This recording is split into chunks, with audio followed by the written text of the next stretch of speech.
Lobbying তদবির করে ছাত্র দলে পদ পাওয়া যায় না, এই কথাটি সত্য। বিশেষ করে বেসরকারি ছাত্র দলে প্রশ্নই আসে না। বিশ্ববিদ্যালয়গুলোকে এ বি সি ক্যাটাগরিতে ভাগ করে যদি টিউশন বিগুলো ফিক্সড করে দেওয়া হয় তাদের সমস্ত ফ্যাসিলিটি অনুযায়ী, ছাত্র সংসদ নির্বাচনগুলো অবশ্যই প্রয়োজন ছাত্রদের অধিকার আদায়ের জন্য, ছাত্রদের অধিকার নিয়ে কাজ করার জন্য। ছাত্র সংসদ নির্বাচন একটি আমাদের জন্য সবচেয়ে যৌক্তিক একটি প্ল্যাটফর্ম। আসসালামু আলাইকুম। মানুষ বলে বাংলাদেশের যে ভবিষ্যৎ সেটা নির্ধারণ হয় রাজপথ থেকে। তো সেই রাজপথ যদি থাকে বেসরকারি বিশ্ববিদ্যালয়ের শিক্ষার্থীদের দখলে, তখন প্রেক্ষাপট যাই হোক রাজনৈতিক সমীকরণ বদলাতে বেগ পেতে হয় না।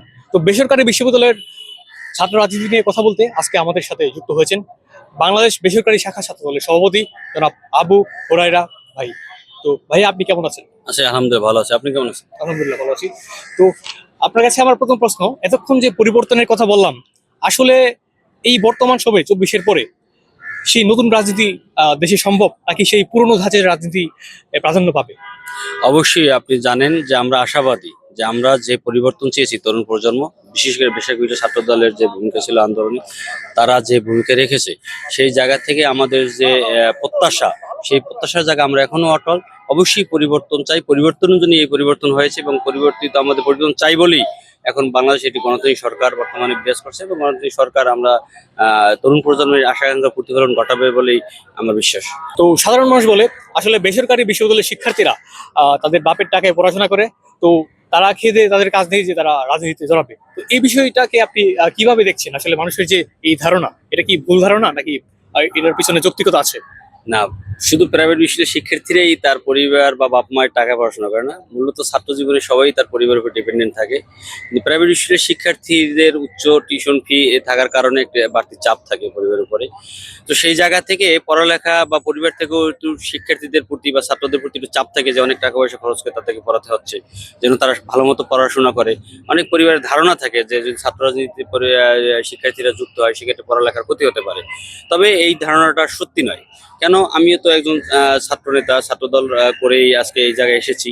সেই জায়গা থেকে আমার পড়াশোনা কিন্তু 24 ঘন্টায় করার প্রয়োজন হয় না। আমার যখন পড়া ছিল, পড়ার একটা আমার রুটিন ছিল, রুটিন মোতাবেক আমি পড়াশোনা শেষ করতাম। এরপর বাকি টাইমটা আমি আমার সামাজিক কর্মকাণ্ড, রাজনীতি পিছনে দিতাম।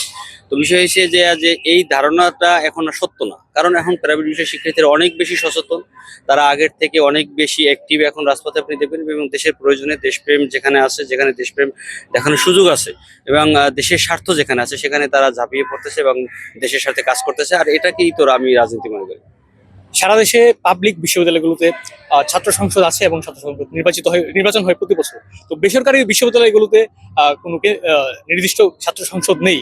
তো সেই বিষয়ে আপনার কোনো দাবি অথবা কিছু বলার আছে কিনা? বেসরকারি বিশ্ববিদ্যালয়ে ছাত্র সংসদ চান কিনা ভবিষ্যতে? না, প্রাইভেট বিশ্ববিদ্যালয়ের সব প্রাইভেট বিশ্ববিদ্যালয়ে ছাত্র সংসদ নেই, কিন্তু দু একটা ইউনিভার্সিটির ছাত্র সংসদ নির্বাচন হয়েছে এর আগেও।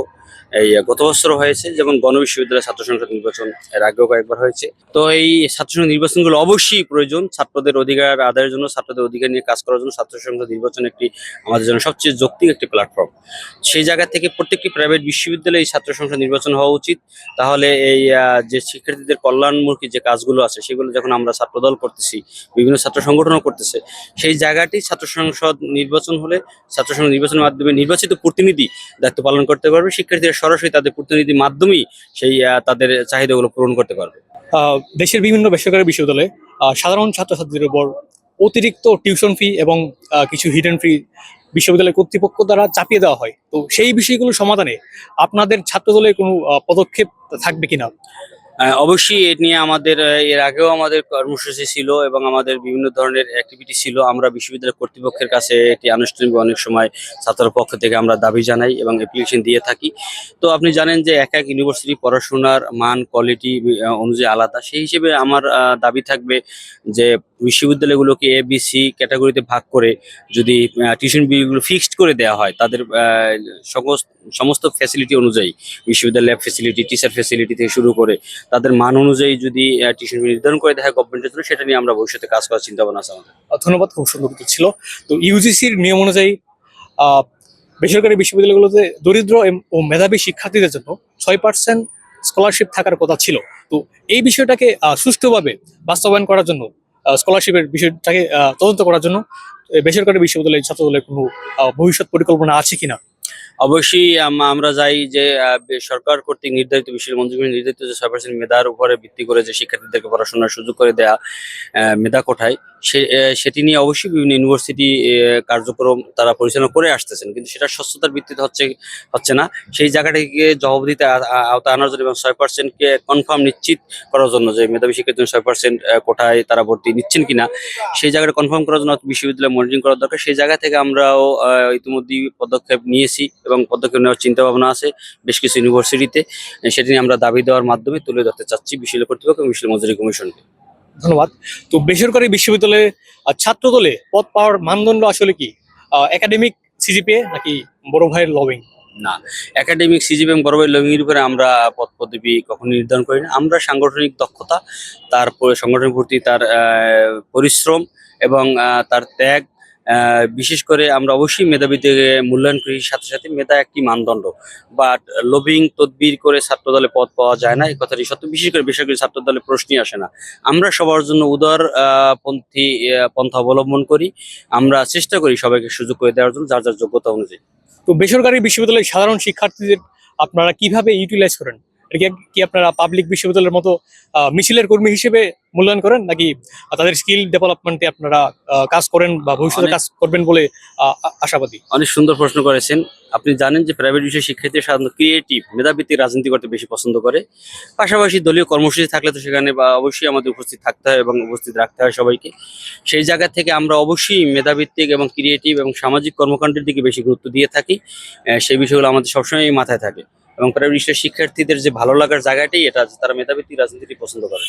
তো বেসরকারি বিশ্ববিদ্যালয়ের ছাত্র রাজনীতি জাতীয় রাজনীতিতে কতটা প্রভাব ফেলতে পারে অথবা পারবে বলে আপনি মনে করেন? সেটা ইতিমধ্যে আপনারা সেটা দেখেছেন যে প্রাইভেট বিশ্ববিদ্যালয়ের যে দেশপ্রেমী শিক্ষার্থীদের যে দেশপ্রেম আপনারা দেখেছেন, যে শক্তি দেখেছেন, বাংলাদেশের নতুন যে ছাত্রদের যে শক্তির উত্থান ঘটেছে, যেটা জুলাই গণ অভ্যুত্থানে আপনারা দেখেছেন যে এক দফা আন্দোলন বাস্তবায়নের ক্ষেত্রে যে কার্যকরী ভূমিকা প্রাইভেট শিক্ষার্থীরা রেখেছে।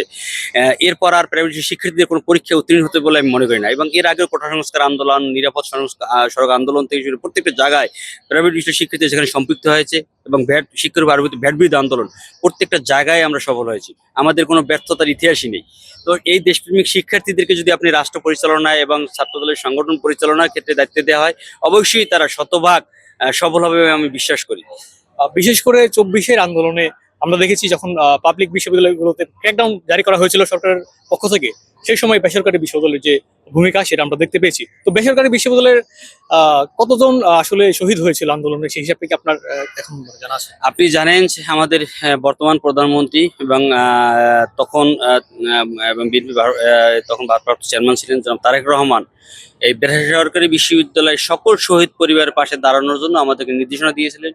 আমরা সারা বাংলাদেশ থেকে তথ্য কালেক্ট করে প্রত্যেকটি শহীদ পরিবারের পাশে আমরা দাঁড়িয়েছি এবং প্রত্যেক বছর ঈদে উনি ব্যক্তিগতভাবে প্রধানমন্ত্রী তাদেরকে ঈদ উপহার পাঠান আমাদের মাধ্যমে এবং বিভিন্ন সাহায্য সহযোগিতা আমরা করার চেষ্টা করেছি, তাদের পাশে দাঁড়িয়েছি। এভাবে আমরা তথ্য কালেক্ট করে যতদূর সম্ভব আমাদেরকে তথ্য পেয়েছি, প্রত্যেকটা পরিবারের কাছেই আমরা দাঁড়িয়েছি। আমরা এই যাবৎ 30 থেকে 35টা পরিবারকে আমরা পরিবহন আমরা পৌঁছতে পেরেছি। তো তার মানে বলছেন যে 30 থেকে 25 জন শহীদ হয়েছে? না, এই বিষয়ে একদম কংক্রিট কেউই বলতে পারতেছেন না।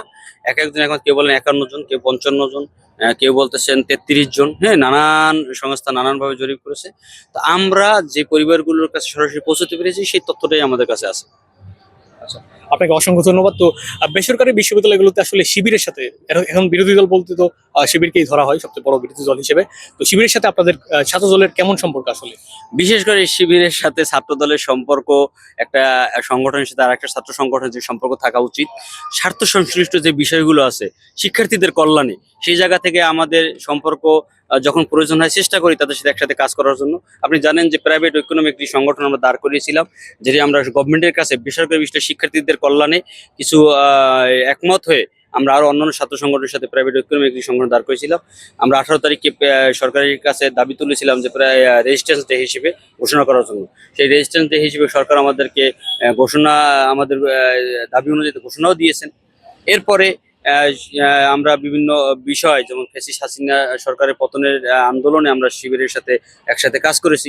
বৈষম্যবিরোধী ছাত্র সংগঠনের সাথে কাজ করেছি, অন্যান্য ছাত্র সংগঠনের সাথে আমরা একসাথে মিলেমিশে কাজ করেছি। তো যার যার রাজনীতি সে করবে, তবে আমরা সবসময় সহাবস্থান রাজনীতি বিশ্বাসী। আমরা চাই সবসময় ক্যাম্পাসে সহাবস্থান নিয়ে যে কোনো ছাত্র সংগঠনের সাথে শিক্ষার্থীদের কল্যাণে কাজ করি। তো ভবিষ্যতে বিএনপির রাজনীতিতে বেসরকারি বিশ্ববিদ্যালয়ের ছাত্র নেতাদের দেখা যাবে কিনা? কারণ আমরা এখন পর্যন্ত বেসরকারি বিশ্ববিদ্যালয় ছাত্র নেতাদের কোন ভালো তেমন কোনো পজিশনে আমরা দেখিনি। তো এই বিষয়টা আপনি পরিষ্কার করুন। না, আপনি জানেন যে এই আন্দোলনে বিশেষ ভূমিকার কারণে বিএনপির বর্তমান চেয়ারম্যান, বাংলাদেশ প্রধানমন্ত্রী বেসরকারি ছাত্র দলকে উনি স্পেশালি অনেক মূল্যায়ন করেছেন এবং অনেক স্নেহ করেন আমাদেরকে।